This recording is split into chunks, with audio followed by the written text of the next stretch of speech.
No Brasil, cerca de 2.900.000 pessoas com 18 anos ou mais se declaram lésbicas, gays ou bissexuais, segundo o levantamento mais atual do IBGE em 2022. Até a data da última pesquisa oficial, a população trans não havia sido considerada no levantamento. A falta de dados oficiais impacta diretamente na criação de políticas públicas para essa população. Essa é uma pesquisa fundamental porque é um dos primeiros levantamentos que tem uma abrangência como essa nacional e com essa profundidade. Foram entrevistadas 88 organizações do movimento LGBTIA+, para entender quais dificuldades e desafios que essas organizações enfrentam no seu dia a dia.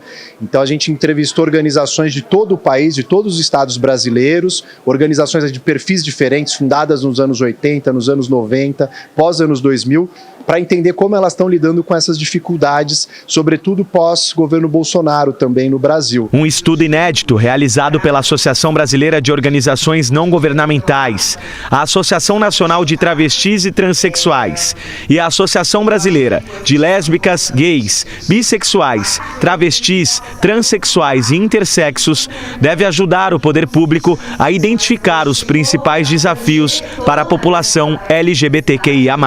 Esse é o principal objetivo, justamente dar elementos para políticas públicas. As políticas públicas elas precisam ter um lastro nas pesquisas, num mapeamento como esse. Então, esse panorama que a gente tem agora de 88 organizações distribuídas pelo país pode nos dizer melhor o que elas precisam em cada região. Quase 90 ONGs das 5 regiões do país foram ouvidas durante o levantamento. E os pesquisadores são enfáticos. A maioria delas ainda trabalha com recursos próprios, com autofinanciamento. Os desafios são os mesmos, né? Dificuldades de captação de recursos, principalmente de manutenção das atividades, né? Por causa justamente dessa falta de recursos.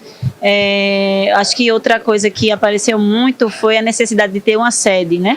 De ter um local próprio para acolher essas pessoas, né? LGBTQIA+, e realizar essas ações. Ainda de acordo com a pesquisa, a maioria das ONGs não dispõe de profissionais para a captação de recursos. O cenário é agravado com a dependência constante de trabalhos voluntários. A sustentabilidade da causa se mostrou como um dos principais elementos de desafios que as organizações enfrentam. O outro deles é a própria mobilização da população.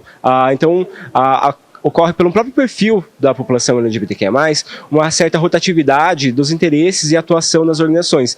Então essa dificuldade em mobilizar, em atingir a população acaba se apresentando de diferentes níveis para as organizações. O estudo destaca ainda a necessidade urgente de formação de quadros e renovação de lideranças, devido às mudanças entre o ativismo tradicional e os novos coletivos que vão se formando. Esse panorama que a gente tem agora de 88 organizações distribuídas pelo país pode nos dizer melhor o que elas precisam em cada região. Então com isso vai ser possível pensar linhas de financiamento, treinamento para lideranças e quadros dessas organizações, pensar editais específicos voltados para a cultura LGBTIA+, e outras maneiras de incentivo e estímulo para essa organização. O objetivo principal, sem dúvida, vai ser o fortalecimento dessas organizações que têm feito um trabalho importante e a gente ficou muito feliz de ver nessa pesquisa como o ativismo LGBTI+, está capilarizado no país e ele está bastante forte também, mas ao mesmo tempo ainda tem algumas fragilidades que precisam ser consertadas aí e arrumadas.